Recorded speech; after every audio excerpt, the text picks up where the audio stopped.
So we've determined that our patient needs oxygen, but how do we deliver it to them?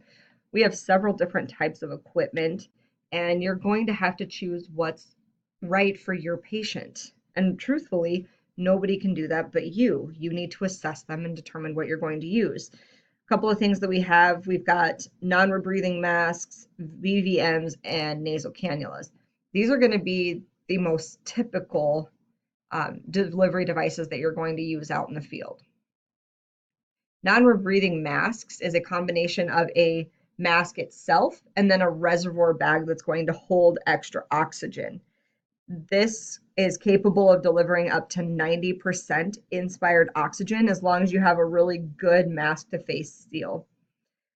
You have little flaps at the side that allow expired air to go ahead and escape out of it so that you don't rebreathe that carbon dioxide, hence the term non-rebreathing.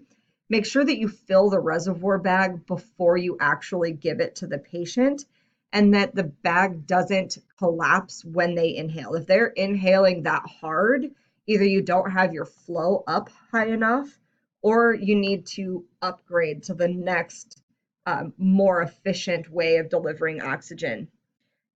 Your flow rate for a non-rebreathing mask is somewhere between 10 and 15 liters per minute. You can't give them a range. So when you decide to give them oxygen, if they're doing pretty good, start with 10. If they're somewhere in the middle, 12 is a good starting point. If they need the highest amount of oxygen possible and you're considering maybe going up a step to the bag valve mask, go ahead and just start with 15. Keep in mind that pediatrics have their own size for non-rebreathers and nasal cannulas, so use the correct size for your patient. Nasal cannula, you've got the two little prongs there in the center. They actually go up into the nose and deliver oxygen that way. Compared to the 90% that a non-rebreather can deliver, this only gives about 24 to 44% oxygen. The air that we breathe sits around 19 to 21%, kind of depends on where you're at. So this is still delivering a higher concentration of oxygen. It depends on what you set the flow meter at. Typically, you're going to set a flow meter from 1 to 6. For patient comfort, we're generally not going to go above 6. There are high flow nasal cannulas, but when you do that, you need to do humidification because that air blowing in your nose is going to dry it out. It's going to start cracking, and then you're going to have nosebleeds on top of everything else. So we typically limit it to 6 liters per minute in the field and set toward your patient's doing pretty good. You're going to start at 1 and work your way up. If your patient is on that borderline of maybe we should do a mask, maybe we'll be okay with the cannula, start with 6 and see how it goes. If you're giving anything, if they need higher than 6, you're going to go with the non-rebreather or you're going to go with the BVM. Tracheostomy masks, some people have a surgically placed hole in their trachea that allows them to breathe. For some reason, they have obstruction higher than that, and so they now have this. We use a mask in order to strap around the neck and to cover that hole if need be. You can improvise by using a non-rebreather mask and putting it over the stoma, but there are some special tracheostomy masks. If you need to use them, use them. There's a couple other types. We have a partial rebreathing mask. These are very similar to non-rebreathers, except they don't have that one-way valve between the mask and the reservoir. If your patient is hyperventilating, this is what's recommended. We don't have them breathe into a bag anymore because they end up fully rebreathing all of that CO2 and then they end up passing out. We also have something called a Venturi mask. This is for long-term management of relatively physiologically stable patients. We don't do them a whole lot. So I have not seen one in use in my entire career, but it's something that we should still let you guys know is out there. You may have to humidify your oxygen, especially if you're going to have somebody on a nasal cannula for a long transport. Throw a little bit of humidification on there. And then there's other conditions such as croup that you should use humidification with. Dry oxygen is not considered harmful for short-term use. It's that longer-term use where you're going to start cracking mucous membranes. Depends on if your service provides this. You actually have to have a special inline humidification reservoir in order to do this. And you can always consult medical control. Your local protocols will talk about it if you have it available. So just make sure you know what your service has. Assisted ventilation. So now all of a sudden your patient is not able to ventilate themselves. It could be because of altered mental status. There could be something that is causing them to have inadequate minute volume. Either they're breathing way too fast or they're breathing way too slow. And so they have reduced tidal volume. Keep in mind that fast, shallow breathing can be just as dangerous as super slow breathing. Or they could have accessory muscle use, getting fatigued, and they're not able to maintain adequate ventilation. So what we're going to do there is we're going to potentially utilize a bag valve mask. This is generally what we're going to use in the field for people that have inadequate ventilatory rate and effort. You can use another technique called CPAP, and we'll go into that here in just a minute, but this is going to be more common.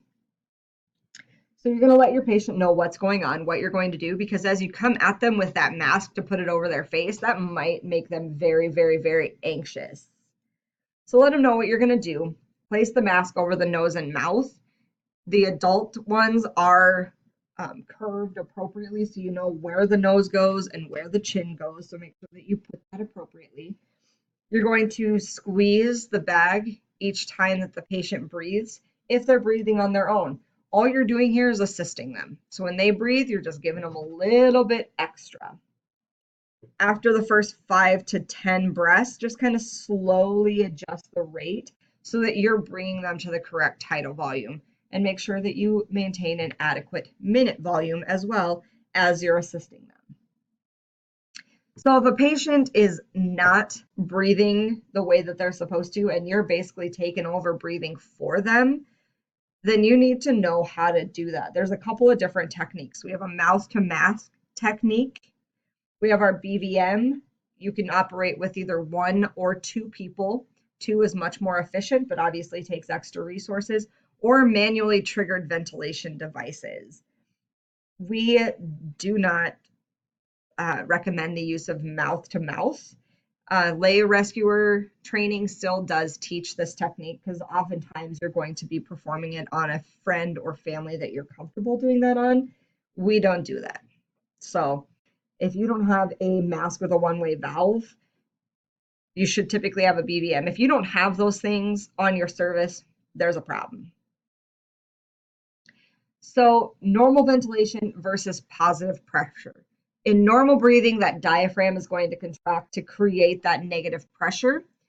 If that's not happening correctly, then you actually have to initiate positive pressure. So you're going to force air into the cavity by using a BVM or a CPAP.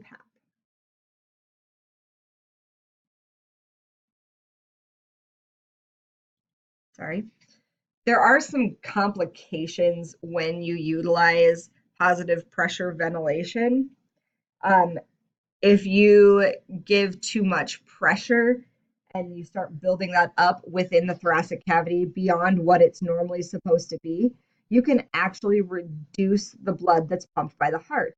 Not only do your lungs use that pressure in order to circulate air in and out, but your heart does the same thing. It utilizes that negative pressure to pull blood and to push blood. If you give more volume that's required, you can end up harnessing any sort of normal breathing that they're already having. If you breathe too fast or too forcefully, you can actually force air into the stomach, which causes gastric distension. So your stomach actually starts inflating. The only problem is that if you inflate it too far, all of a sudden now everything is going to come back up with that air. Anything that is in the stomach is going to come with it. So now all of a sudden you've created a fountain out of your patient's mouth because they have to let that pressure and that air escape somehow.